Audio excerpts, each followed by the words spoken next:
Thank you for joining me for this Summer Solstice Rune reading. This time I decided to put aside everything that is going on around us in the world and just to focus on the theme of celebration for the time when the sun stands still in the sky and it is at its greatest power in the Northern Hemisphere. It is also, I feel, an important time because it is when the sun stands still in the sky, or it appears to. And sometimes we just need to stand still, to stand in our own power, and to be more of all that we are, so that we can become more of what we could be as individuals and collectively. And I really feel that the theme this year is about allowing the best that is within us to rise as strongly as possible. And that theme was indeed echoed by the rune that I chose. So I'm just going to now turn to my PowerPoint slide and share my screen. Just a moment. I am never the most adept at doing this for some reason. So let me grab the slide now. Here we are. Got it. Let's make it full size. There we are. Excellent. So now I'm ready to roll. And as I say, I selected the rune this time on the theme of celebration, on the theme of upliftment, on the theme of separating that from what is going on in the world. Because although we have to live with what is going on in the world, we don't need to think about it 24/7, 7 days a week, or 365 days of the year. There is a place beyond that I'm going to describe as the field of creativity, the place where those aspirations that could lead to something fruitful can be drawn from. So to come to the rune that I chose, and when I say chose, I choose with my eyes shut.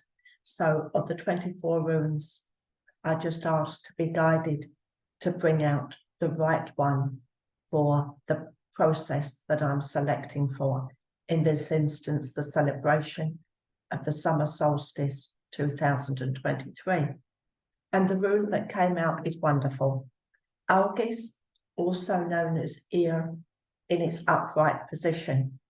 And there is even a seasonal theme with this, because if we look at the meaning of the name ear, and I use both names when I'm working, most often it is used when this rune falls upside down. And of course we know that when it is like a tree standing on its head with a trunk in the air, we are talking about, in terms of opposites with the summer solstice, the winter solstice, the deepest winter. And ear is a word that means the fir tree, the spruce tree. And it's interesting that before I ever knew about that meaning, when I meditated on this rune, I would often get a strong sense of a wintergreen smell. So I was tapping into something here that resonated with the rune and obviously also resonated with me.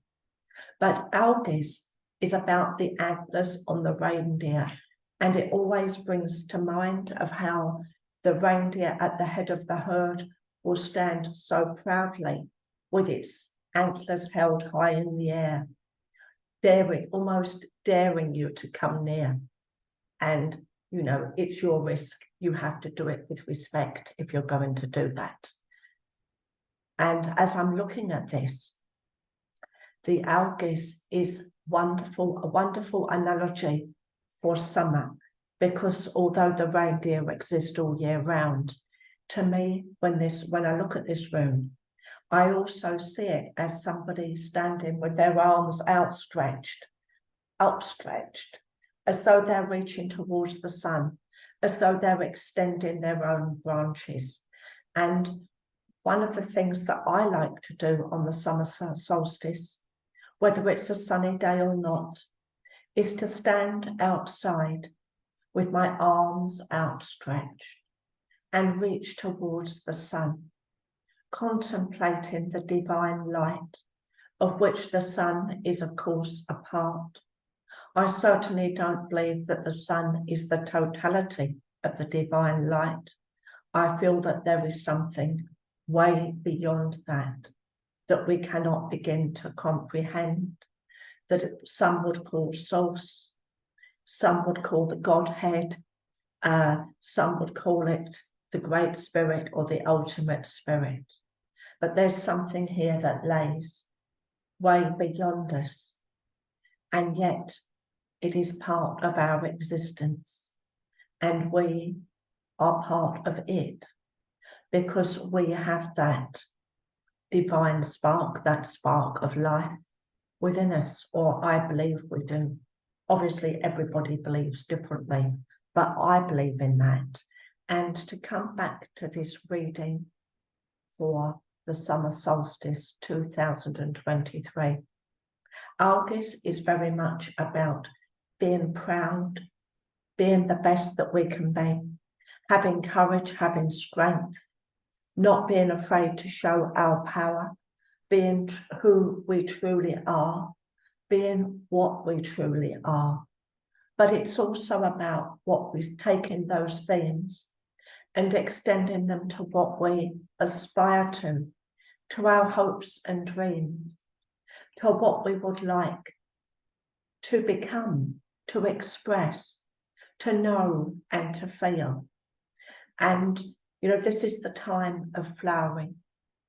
It's the time when the flowers are at their best, or at least the abundance of summer flowers are at their best. And there are more flowers that flower in summer than in spring or autumn.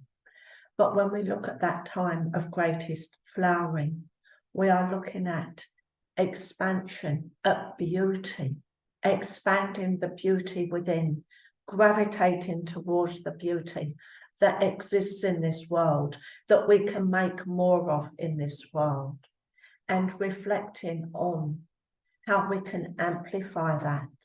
And when we experience that beauty and truly feel it, we feel it within our own hearts, and our own hearts extend a force field of grace, a force field of beauty, a force field that emanates the highest that we are able to comprehend and feel and know, but also to aspire to.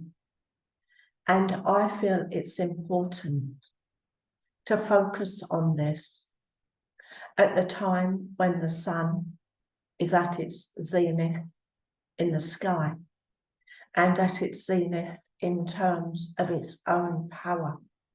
It's at its best. It's in full glory. Let's celebrate the glory that is around us, because there are plenty of good things in this world, plenty of wonders within nature, plenty of wonderful things created by people that we can but call upon and celebrate, so that we connect with those things, with the thoughts and the spirit of creation that made those things. We can behold it in our hearts and minds. And when we do that, we inevitably amplify a little part of its existence. And isn't that wonderful? Isn't that exciting? And we are able to send, in the form of healing thoughts or prayers, some of that force that we amplify, out into the world for the healing of the earth, but also out to our spiritual brothers and sisters who are less fortunate than us at this time. So let's come back to the meaning of ear, the tree of life, our own individual trees of life.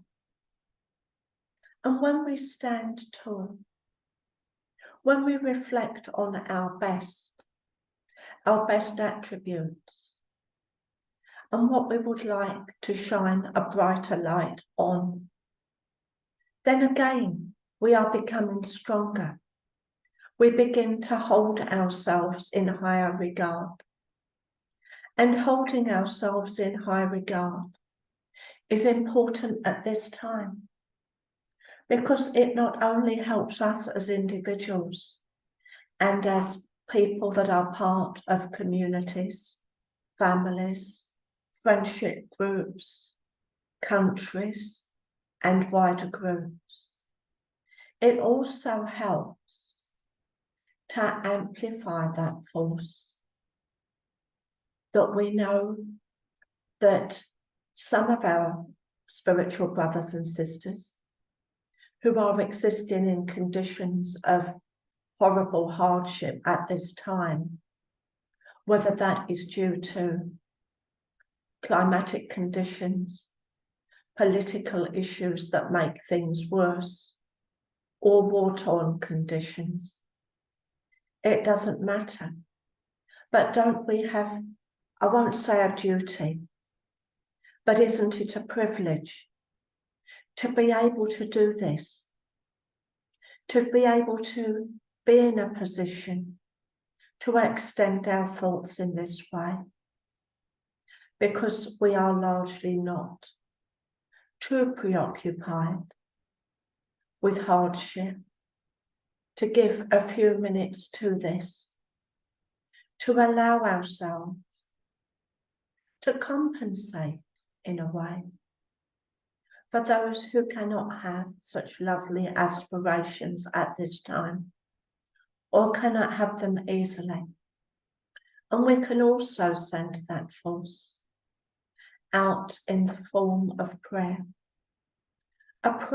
a silent prayer, that all may benefit, that all who have need may benefit from our few moments of peace and beauty. And as I speak of a few moments of peace and beauty, wouldn't it be wonderful to spend all day, if we could possibly do it, allowing only thoughts of beauty and fullness, of peace and loveliness to be part of our day for 24 hours.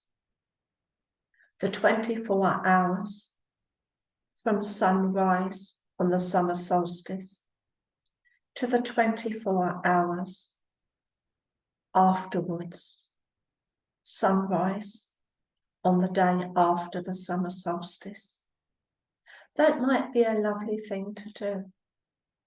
And I know that there are some countries, I believe Estonia is one, where people do indeed celebrate the summer solstice over a wider period of time, over 2 or 3 days. And I can see why they might do this, to stand still, to be in that power, but at the same time, to celebrate all of the forces that are creating, that are contributing towards creating the ongoing agricultural abundance, the abundance of the beauties of nature, the sustenance of nature, the glory and the best that is around us, of this time of celebration, this time of sustaining. And these are the thoughts that I would like to share with you. Now, many people have asked me about the photographs that I use as background, and do I use them with a sense of meaning? Well, sometimes yes and sometimes no. I actually have chosen a photograph with a sense of meaning today, because the photograph that you see as the background behind me was one that I took of Eyjafjörður, actually on the summer solstice, when I spent my first summer solstice in Iceland, which was in 2011. I didn't live here until 2012, and I spent that summer solstice at a wonderful event in Akureyri, North Iceland, which is situated on Eyjafjörður. The view here is taken from a place called Hof, which Hof means temple. It's the word that was used for the pagan temples in Iceland. But today it is the name of the wonderful concert hall and event venue in Akureyri, at which part of the event I attended, run by Valgerða Bjarnadottir of Akureyri, that I attended in 2011, where people came from, mostly from the north, but from other parts of the world as well, to be with us. That one of the celebratory events, a beautiful evening, was actually held in Hof. The rest of it was held at various venues on Coat van Skryte, but mostly at a place called Ketilshúsið. So this year I have chosen my photograph with meaning, and there is a double meaning, because next week I'm going to be in Akureyri and I will be celebrating the summer solstice in Akureyri on the 21st. And I think it's the first time that I've done that since 2011. So it's pretty special. But thank you for joining me for this reading. I really appreciate it. And I'm just now trying to cancel my screen share if I possibly can. Here we are. That's better. So, as I say, I'm so glad that people like to join me for these celebrations that I do on the 8 points of the Wheel of the Year and post on YouTube. And I look forward to you being with me again. I do offer personal readings. Details can be found on my website, K Cook Spirit Wings, if you're interested in a personal reading.